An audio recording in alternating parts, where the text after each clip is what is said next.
Dans Masechet Nazir, nous reprenons 4 lignes à la fin du Daf Yutret Amud Bet, Maï Ta'amayou des Rabanan. Et avant cela, nous rappelons qu'il y avait une marloquette au sujet d'un Nazir qui est devenu impur et qui, au bout de 7 jours de pureté, recommence à compter sa Naziroute. Est-ce qu'il ne comptera qu'une fois qu'il aura porté les sacrifices ou pas? C'est une marloquette. On a la première avis Rabbi Eliezer qui pensait qu'il n'y avait pas la nécessité d'apporter un des 3 sacrifices. Après, on avait un avis qui pensait, Rabbanan, qu'il fallait au moins apporter le Korban Khatat. Et on avait Rabbi Shmuel qui disait qu'il fallait apporter au moins le Korban Hacham. Et là-dessus, la Gemara dit, donc, Maï Ta'amayou de Rabbanan. Pourquoi Chachamim pense que seul le Korban Khatat est obligatoire et non pas le Hacham et le Rola? Détania, c'est une braïta.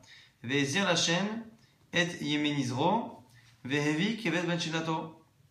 Justement, par rapport à celui qui s'est impurifié, on nous dit que Ve'ezir l'Hachem et Yemenizro, il comptera pour Hachem les jours de sa nouvelle Nézirut. Ve'evi keves ben shinato, il apportera un keves ben shinato, les Hacham comme Korban Hacham. Le fait que dans le temps, on ait l'air de parler d'abord de nouveaux comptes, puis de Korban Hacham, de là, nous dit la Torah, Maltamud Lomar, qu'est-ce que nous apprend la Torah? Les fichiers Matzinu Shekol Hachamot Sheba Torah She'em Me'agvin, puisqu'en général dans la Torah on a vu que tous les Korban Hacham sont nécessaires et empêchent de passer à l'étape supérieure.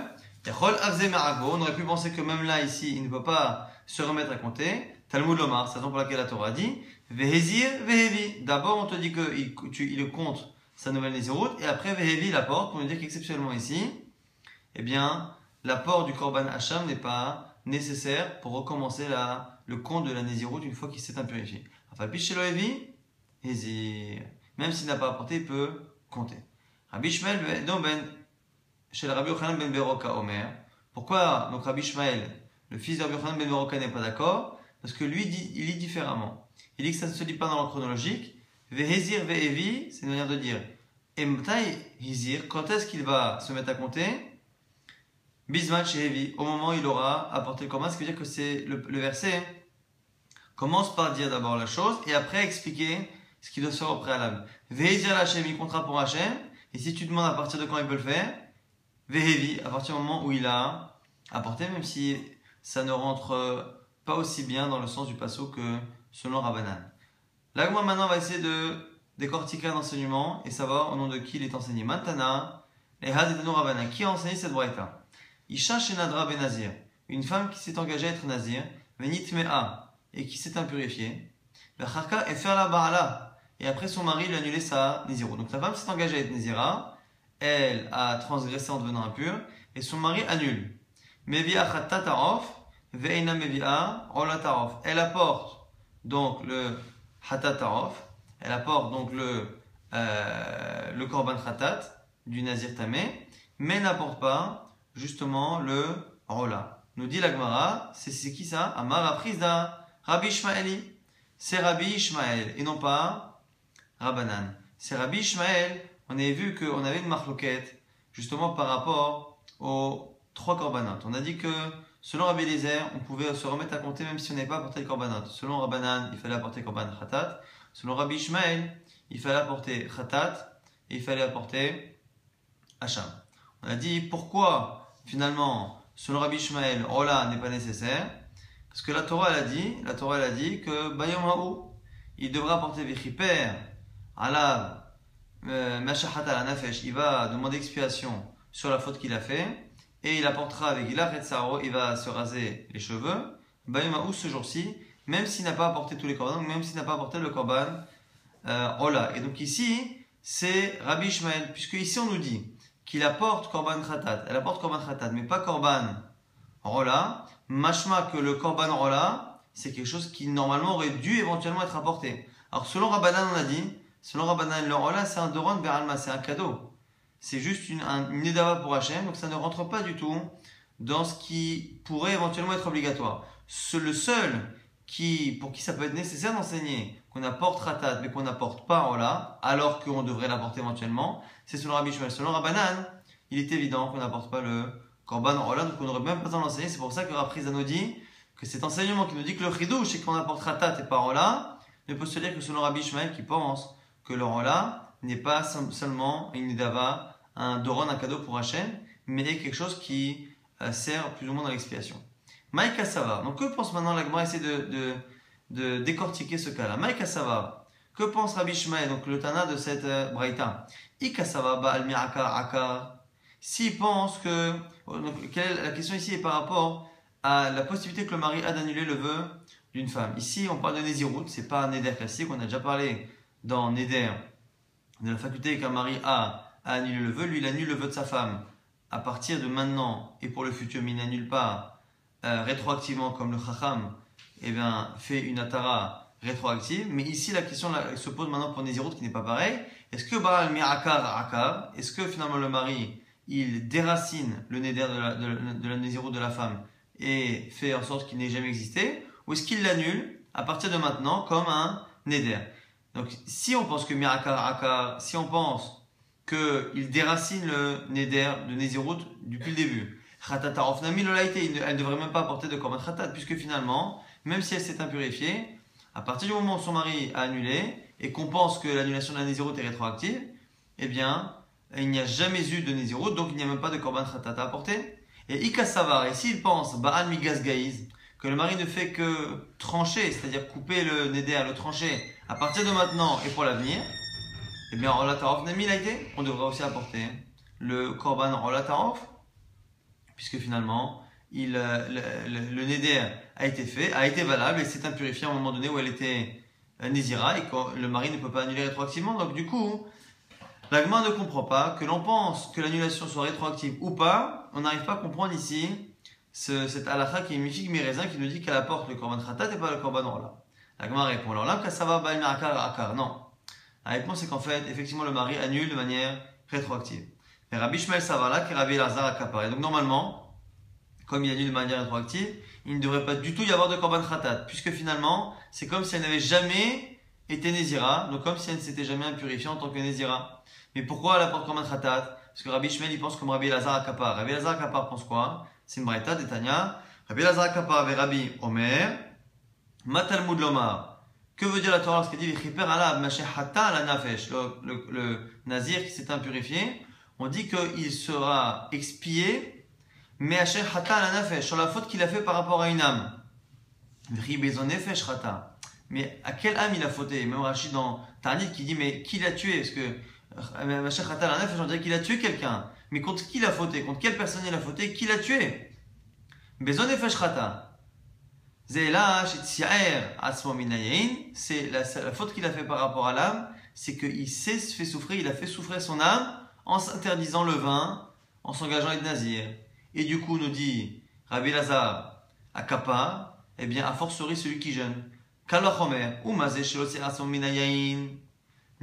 Si déjà on appelle fauteur, il a fauté contre son âme, on l'appelle choté parce qu'il ne s'interdit que le vin. Fortiori celui qui s'interdit tous les mets alimentaires. Donc au passage nous apprend Rabbi Elazar Kappa que celui qui est chef et taranit, qui jeûne, nikra choté, il est fauteur sur un certain point. En tout cas, nous dit ici la Gemara grâce à cette braïta, finalement Rabbi Ishmael, pourquoi même si le vœu est annulé rétroactivement, il laissera la femme apporter Korban Khatat, parce que finalement la Nézirut, même si elle a été annulée, l'engagement de Nézirut est une faute. La Gemara a dit mais je comprends pas, ce passouk-là il parle du Nazir qui est tamé. Veha, ben Nazir tamé k'ti, mais le passouk qui parle du Nazir tamé, ve'an la filou Nazir tahor kamrenan. Et nous, on veut parler ici d'un Nazir qui est tahor, puisque la femme, puisqu'elle s'est finalement, on a annulé la Nézirut, elle ne s'est jamais purifiée. Kassava Rabbi Elazar Kappa, Nazir tahor nami chotehu.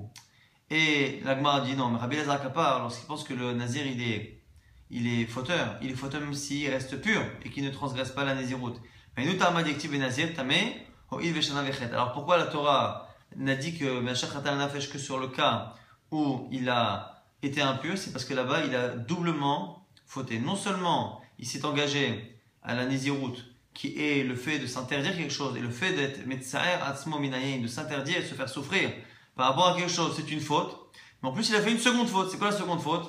C'est qu'il a été négligent et qu'il s'est laissé devenir impur. Comme selon Rachid, ça a l'air d'être le fait d'être impur, mais selon Tosfot, c'est parce qu'il est impur, il recommence à Nézirut, et donc il leur fait une seconde, et donc non seulement il s'est interdit, il s'est fait souffrir 30 jours, mais il a rajouté encore 30 jours. Donc Shana Bechet, il a répété cette même faute, et le fait qu'il ait répété 2 fois, c'est là que la Torah a décidé de dire que c'est réellement un choté. De là on apprend que évidemment, encore plus celui qui l'a fait 2 fois, parce qu'il est devenu impur, mais Stam, un nazir de manière générale, parce qu'il a fait un nésiroute, même si finalement il restera pur, ou qu'on annulera sa nésiroute, la simple décision et le simple fait de s'être interdit le vin ou un aliment pendant une période, eh bien c'est déjà considéré comme étant une faute. C'est la raison pour laquelle, selon Rabbi Ishmael, même si le vœu est annulé rétroactivement par le mari, eh bien la femme continuera d'apporter le khatat qui était prévu, parce qu'elle a fait une faute de s'engager à s'interdire quelque chose.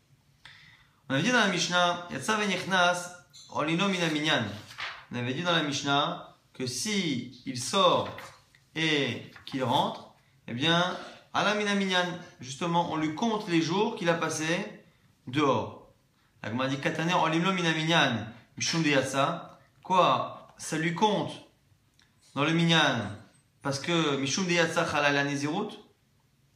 Alors, la Gemara dit, mais c'est normal parce qu'il sort et c'est là que la nezirut prend effet. Kataner olino mina minyan. Mishum de yatsa, chalal nezirut, amar Shmuel. Shmuel nous dit, kigon shiatsa vehiza. Parce que la Gemara s'étonne, comment c'est possible que le type qui sort du Beth Akbar, du cimetière, devienne tout de suite nazir. Puisque même s'il sort, il reste impur. Donc, Mishum de yatsa, chalal nezirut, rien qu'en sortant, il deviendra nazir, c'est pas possible. Non, Shmuel précise. On l'a pas dit, mais c'est kigon shiatsa vehiza. Il est sorti, et il a fait les hazaot, les projections, pour se purifier, Veshana, il a recommencé, Vetaval, et il s'est trempé au mikvé. Et là, alors, donc, du coup, c'est pour ça qu'il devient nazir.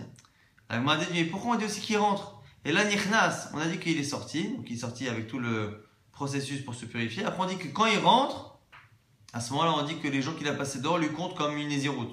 Alors, on dit, et là, Nichnas, quoi, s'il ne re-rentre pas une seconde fois au cimetière, les jours qu'il a passés dehors ne lui comptent pas comme une nésiroute. Le Nichnas c'est normalement mina minyan. Pas possible. Alors il va dire non, il ne faut pas déduire comme ça. L'omi badakama, ce qu'on te dit, c'est non seulement l'omi bayayatsa, non seulement quand il sort et qu'il reste dehors, les jours lui comptent comme la nésiroute. Et là, fait le Nichnas, normalement mina minyan, même lorsqu'il rentre à nouveau, ça lui compte. Et ici, selon Tosfot, ils sont gorsim, mais rajoutent quelques mots pour dire que c'est dans la même journée. C'est pour nous dire le chidouche. Justement, qu'on ne tient pas comme Rabbi et Eliezer, que nous on pense que même la même journée, il sort et il rentre, on ne dira pas qu'entre temps les heures qu'il a passées dehors ne lui sont pas comptées. Non, les moments qu'il a passés dehors de pureté, lesquels moments de pureté après la Zahot et la Tvila, ces quelques heures qu'il a passées de pureté suffisent à faire en sorte qu'il devienne pur, et donc quand il rentre, eh bien il devra à nouveau apporter des korbanot par rapport à cette impureté. Ragma justement, à ce moment-là, dit brûler, Rav Kana et Rabassi les Rav. Alors, Kana Ravassi, on dit à Rav, Maït Amalom Farchatla, qui Hélène Miléproche nous a pas expliqué la Mishnah avec tous ces détails, que lorsque la Mishnah dit que celui qui est au Beth Akbar et qui sort et qui rentre, eh bien, il doit rapporter un korban. Pourquoi tu nous as pas dit que sortir, c'est sortir, faire la Zarot et faire la Tvila, et rentrer, le Chidouche, c'est que même dans la même journée. Pourquoi tu nous as pas dit tout ça? Amal Ehon, il aurait répondu Rav. Amina, moi je me suis dit, dis-moi l'autre ritou. Je pensais que vous n'avez pas besoin de ce genre d'explications qui sont évidentes, puisque la Mishnah est quasiment incompréhensible sans cela. On avait dit dans la Mishnah que tout le monde n'était pas d'accord, que selon Rabbi Eliezer, par contre, selon Rabbi Eliezer, il fallait qu'il y ait un nombre minimum de jours pour que on puisse reparler d'une impurification et donc de nouveaux korbanot, de nouvelles tiglachat. Rabbi Eliezer Omer, Lobo Bayom, s'il revient le jour même, ça ne marche pas. Chez Neymar, quand c'est marqué, et Hayamim Arishonim, il pelou, que les premiers jours qu'il a comptés, vont être perdus. Il faut qu'il y ait plusieurs jours avant. Et donc du coup, si la personne sort du cimetière et qu'elle se purifie, que le premier jour elle se purifie et qu'elle recompte, elle retourne au cimetière, comme il n'y a pas plusieurs jours de pureté à annuler, et que la Torah dit Yamim au pluriel, les jours, Rishonim, premier, Yipelu seront perdus, s'il n'y a pas au pluriel des jours, ça ne marche pas, il n'apportera pas de korban. Amar Oula nous dit à ce propos, Lo Amar Rabbi Eliezer ela betamesh nazar. Ce que Rabbi Eliezer a dit, qu'il fallait un minimum de jours, il ne parle que d'un cas, comme c'est le cas de la Mishnah, où la personne est déjà impure à la base, elle est au cimetière, et qu'elle devient nazir. Aval ben nazir ta'or shenitma. Mais dans un cas classique, où il est nazir, et qu'une fois qu'il est nazir, il s'impurifie, nous dit à ce moment-là ici en Oula, quand il aura fini de son impureté et qu'il deviendra pur, même si le jour même de sa pureté, il s'impurifie, eh bien, on dira que il faudra qu'il apporte un korban. Cette notion-là de dire qu'il faut qu'il y ait plusieurs jours, c'est d'Afka lorsque dès le départ, il était impur. Afilou yom echad soter. Même un jour, c'est suffisant. Pourquoi? Quelle est la source? Amar Rava Maïta Amar de Rabbi Eliezer. Pourquoi Rabbi Eliezer dirait ça? Amar Kras que la Torah a dit Kitame Nizro. Parce que son nézer, sa néziroute est impure. Mishum de Betouma Naza, c'est justement parce que dès le départ, il a fait une néziroute qui était impure, que c'est pour ça qu'à Yom Rishonim, il faut plusieurs jours pour pouvoir le rentrer du korban. Mais s'il était pur et qu'après il est devenu impur, là-dessus la Torah n'a pas dit qu'il fallait plusieurs jours. Donc ça, c'est la justification de ce qu'a dit Roula. La Gemara objecte à ça. Et Tivé Abaye. Abaye objecte avec une braïta Reni Nazir. Mais Ayom. Celui qui dit qu'il est Nazir 100 jours. Venitma. Et qu'il devient impur Bitrilat Mea. Le premier jour des 100 jours. Yacholi et Soter. Est-ce qu'il perd tout? Tamoul Lomar. Non, la Torah dit Vayemim Arishonim Yipelo. Les premiers jours seront perdus. Et donc du coup, il faut un pluriel. Haché Yuloyamim Rishonim. Il faut qu'il y en ait plusieurs. Vezé et l'Orishonim, mais qu'il n'y en a pas plusieurs. Ici, il n'y a pas des jours avant. Nitma Besof Mea. S'il s'impurifie le dernier jour de la Nézirut, au bout de 100 jours. Yacholi et Soter. On pourrait penser qu'il perd tout. Tamouloma, la Torah a dit non. Les jours premiers seront perdus. Le fait qu'on parle de jours premiers, Miklal des Kacharonim, de là on voit qu'il y a aussi des jours après. Le fait qu'on parle de jours antérieurs, c'est qu'il y a forcément des jours postérieurs. Puisqu'on est le dernier jour, il n'y en a pas. Et donc du coup, on n'applique pas ce statut-là. Et on applique plutôt la fameuse rachat que Rabbi Eliezer avait dit, qu'on avait étudié il y a quelques dapim. Donc finalement, Beyom, Zotorat, Nazir, Beyom, le jour où il termine sa Nézirut, pour dire que s'il s'impurifie le dernier jour, il ne revient qu'à 30 jours en arrière. Il reprend une Nézirut, il ne reprend pas toute la Nézirut de 100 jours par exemple. Nitma Beyom me Achasayachat, s'il s'impurifie un jour avant, donc le jour 99, tu aurais pu penser qu'il ne perd pas tout. Et si, comme la Torah a dit que les premiers jours sont perdus, on a dit qu'il faut qu'il y ait des jours antérieurs, des jours postérieurs. Donc là, des cas achronim, Vezé, dans ce cas-là, Yeshto Rishonim, il a des jours avant, des jours après. Veha, Betame Shenazar, Lomasit Amart. Et selon ce qu'on a dit, ce que Roula a dit, Roula a dit encore une fois que ce qu'a dit Rabbi Eliezer, de dire qu'il fallait des jours avant pour qu'on puisse annuler des jours concrets, pas une seule journée. On a dit que ça n'existe que s'il est impur à la base. Or ici, tous ces principes-là qu'on vient d'étudier, on vient de voir dans la Braïta finalement que c'est pas vrai. Il faut des jours purs avant et des jours purs après. Or, ici, s'il est tamé à la base, tu ne l'auras pas.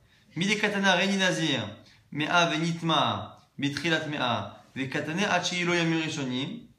Et tu vois bien que le cas de la Mishnah dit clairement que c'est quelqu'un qui a fait une Nézirut, un Reni Nazir, mais Ayom, il s'est engagé à une Nazir 100 jours, Venitma, et il s'est impurifié au début, Vekatane Achilo Yamurishonim, et on dit que c'est là qu'on n'applique pas le pasouk, parce qu'il faut des jours avant. Donc on voit bien clairement ici, dans cette Braïta, que ce qu'a dit Roula est faux. Roula a dit que ce principe-là de demander un minimum de jours de 2, que ce principe-là n'existait que s'il est tamé avant d'être nazir. Or, on voit clairement que dans cette braïta, le cas classique que l'on donne, c'est l'inverse, où il s'engage à être nazir 100 jours, et le premier jour, il devient impur. Et là-dessus, on dit que ça ne marche pas, parce qu'il n'y a pas assez de jours, il n'y a pas un minimum de pluriel. Tioufta, donc la Gemara entérine cette objection et repousse cette vision de Oula. Donc pour l'instant, on va dire que ce qu'a dit Rabbi Eliezer, qu'il faut un nombre de jours minimum, un pluriel de 2, eh bien c'est valable à la fois lorsqu'il est tamé avant et lorsqu'il est d'abord nazir et après tamé. Malé Rafapa les Abaye. Maintenant Rafapa pose une question à Abaye. Halen Yamim de Kamrinan. Lorsque selon Rabbi Eliezer on demande des jours au pluriel, donc 2, des nafakrad ou metrilantre, est-ce que c'est 2, c'est-à-dire un jour avant et le deuxième jour déjà entamé? Odima des nafkintrin, ou est-ce que lorsqu'on dit les jours au pluriel, c'est des jours complets, qu'il faut qu'il y ait déjà 2 jours qui soient sortis des nafkintrin, on m'a traîné tlata et que le 3e jour soit entamé. le Havabide. Et il n'avait pas la réponse dans sa main.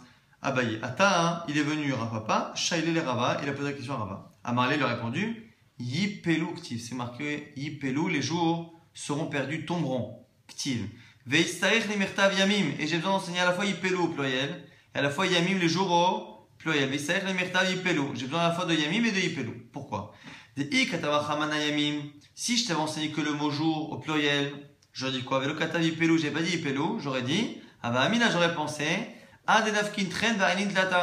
les jours au pluriel, j'aurais dit, il faut des jours qui soient déjà complets, des jours qui sont déjà passés, et donc 2 jours complets, plus le 3e jour où il y a l'impureté. Donc c'est le 3e jour. À partir du 3e jour qu'on pourrait annuler une Nézirout de manière totale. Katavachamana Yipelu, c'est pour ça que la Torah a dit Yipelu, les jours qui sont perdus, ce qui veut dire qu'il n'y a même pas besoin forcément de 2 complets, un seul ça suffit. V'yikatav Yipelu, et si je t'ai dit que Yipelu, et le katavim, si je t'avais pas dit Yamim, Amin afilu chad, j'aurais pensé que un jour, même le premier jour, Katavachamana Yamim, c'est ça que la Torah a dit Yamim.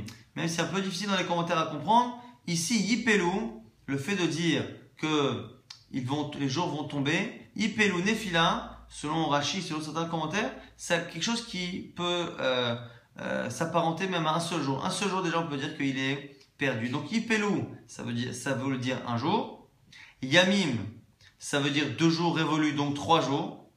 Le fait d'avoir mis à la fois Yamim qui veut dire 3 jours et à la fois Yipelu qui veut dire 1 jour, c'est pour faire une pshara, pour faire un compromis entre les deux, pour dire que c'est ni 3 jours, ni 2 jours révolus le 3e jour, ni le 1er jour. C'est entre les deux, donc c'est le 2e jour. Il suffit qu'il y ait 1 jour de passé complet et que le 2e jour, ils se sont impurifiés pour qu'on puisse dire qu'à ce moment-là, Yamim Rishoni, Yipelu selon Rabbi Eliezer. Encore une fois, selon Tanakama, selon Rabbanan, il n'y a pas besoin, même le 1er jour, on recommence à 0.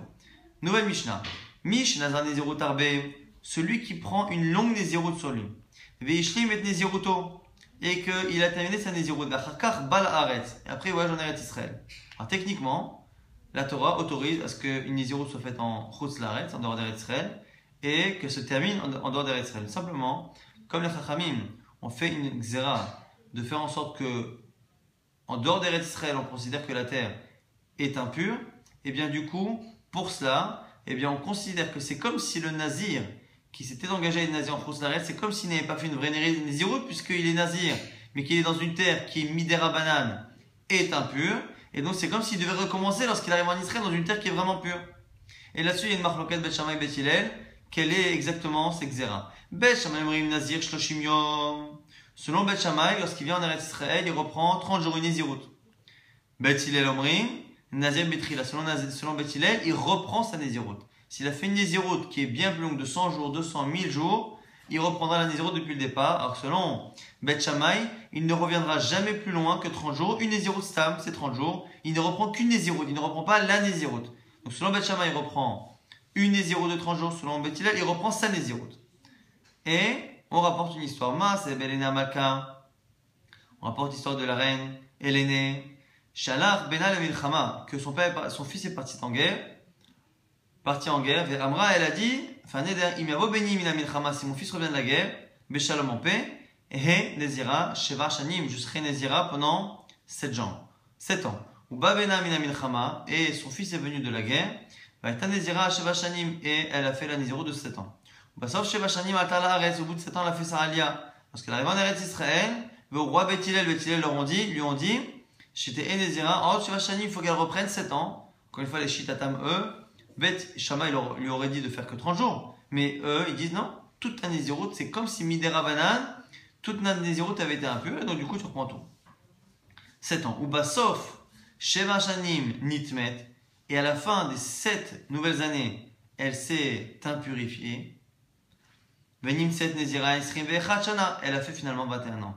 7 ans la première Nézirut, 7 ans où elle a recommencé en Eretz Israël, et comme à la fin s'est impurifiée, elle a recommencé 7 ans. Amarabu, le Rabbi n'est pas d'accord, il dit Lo Aitan Nezira. Et là, Rabbi Shana, moi je pense que Helena Malka n'a jamais été Nezira plus de 14 ans, et non pas 21. On va très rapidement rappeler ce qu'on a vu dans le DAF. On a expliqué la marquette entre Rabbanan et Rabbi Ishmael. Est-ce qu'on a besoin d'apporter, selon Rabbi Eliezer, on n'a pas besoin du tout d'apporter un korban pour recompter à la fin de l'impureté du nazir. On n'a pas besoin, selon Rabbi Eliezer, d'apporter des korbanot. Selon Rabbanan, on a besoin d'apporter korban khatat. Selon Rabbi Ishmael, on n'a pas besoin d'apporter khatat et hacham. On a vu finalement que la Gemara avait tranché que le mari, dans la Nézirut, contrairement à Nedarim, il n'annule les vœux qu'à partir de maintenant. Et alors qu'ici, dans Nézirut, on dit finalement il annule depuis le départ. Et même s'il annule depuis le départ, eh bien, cette femme qui a fait sa Nézirut et qui s'est impurifiée, elle continuera d'apporter comme un khatat puisque elle a fait la faute dans tous les cas de s'être engagée à s'interdire quelque chose. Le fait d'être metza'er à ce moment de s'interdire quelque chose, de se faire souffrir, c'est une faute, ma chère hatal anafesh, que dit la Torah en disant qu'elle a fait fauter, la personne a fauté sur son âme, c'est justement le fait de s'interdire quelque chose. On a vu aussi qu'un nazir qui est au Betagvarot, pour qu'il puisse recompter, il faut qu'il sorte, qu'il fasse ses projections et qu'il aille au mikvé, et qu'on avait une marloquette entre Rabbanan et Rabbi Eliezer. Est-ce que un nazir qui était tamé et qui s'est impurifié, est-ce que lorsqu'il devient pur, est-ce qu'il peut tout de suite être hayab de korban s'il revient au cimetière dans la journée ou pas? Selon Rabbi Eliezer, il faudra un minimum. Selon Chachamim, tout de suite, dès qu'il est pur, s'il revient au cimetière, il devra apporter un korban. Selon Rabbi Eliezer, il faudra plusieurs jours. Et la maskana, à la conclusion de la Gemara, c'est finalement qu'il n'y a pas besoin d'attendre 2 jours révolus. Un jour révolu plus le début du deuxième, on considère déjà que c'est Hanur Jonek. Si par contre, il s'est impurifié le premier jour, on ne recommence pas à 0. Si c'est impurifié le dernier jour, on ne recommence pas à 0, mais on recommence 30 jours avant, si la Nézirut était plus longue. Si c'était une Nézirut de 30 jours, on avait vu que on revenait 7 jours avant. C'est comme ça qu'on a vu il y a quelques tapis. On a vu finalement aussi au niveau de la Maskana, ce qu'a dit Rabbi Eliezer, que finalement, il faut que ce soit pas le premier jour, mais le deuxième. C'est valable à la fois lorsque le Nazir était impur avant d'être Nazir, ou lorsqu'il était Nazir avant d'être impur. On avait vu, on a terminé là-dessus, sur la marquette Bet Shammai et Bet Hillel, sur le fait que les Chachamim ont fait une xéra, que celui qui fait une Nézirut complète en dehors d'Eretz Israël, lorsqu'il arrive en Eretz Israël, il doit recommencer, comme si finalement il n'avait pas fait de Nézirut. Et selon Bet Shammai, il ne reprendra que 30 jours, une petite Nézirut. Selon Bet Hillel, il reprendra toute la Nézirut. Et on avait terminé avec l'histoire d'Elena Malka que la Gemara finira par expliquer. Et on a 2 avis. Elena Malka qui a fait une Nézirut de 7 ans, qui après a recommencé en Chutz La'aretz, qui après s'est impurifiée et donc a recommencé 7 ans. Selon le premier avis, donc elle a fait 21 ans. Selon Rabbi Yehuda, elle n'a jamais fait plus de 14 ans.